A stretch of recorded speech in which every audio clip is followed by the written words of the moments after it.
Ah bah pourquoi considérez-vous la colère comme une maladie spirituelle? Demanda un disciple à un père du désert.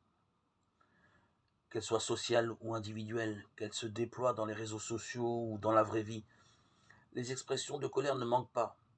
Les pères du désert la considèrent comme une maladie spirituelle, faisant parfois perdre la raison.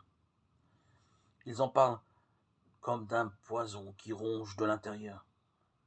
Elle se manifeste par des gestes ou des paroles. Elle prend aussi le visage de la rancœur ou de l'hostilité. Elle trouve souvent son origine dans de la frustration, de choses matérielles ou liées à une image de soi-même qu'on ne supporte pas. La colère est problématique à deux égards. C'est une énergie dirigée contre autrui, et on a facilement tendance à s'y attacher. Autrement dit, elle a une cible et elle prend racine dans notre cœur. La colère est au fond une force intérieure qui a mal tourné. Cette force qui rend les plus grands services à l'âme.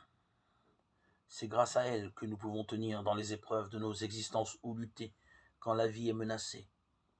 Les pères nous proposent deux médications à la colère. La douceur d'abord. La douceur brise la colère.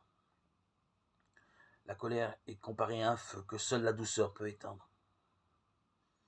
Est-il coléreux qu'il acquiert la douceur?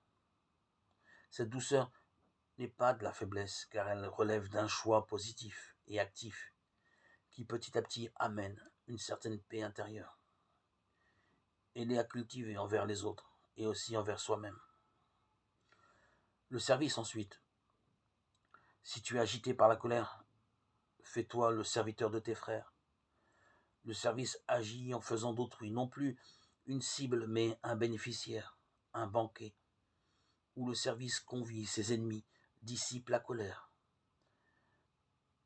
Le moyen le plus direct pour parvenir à cette douceur et à ce service, c'est la prière. Contre la colère, prie pour celui qui t'a offensé, et ainsi tu seras délivré.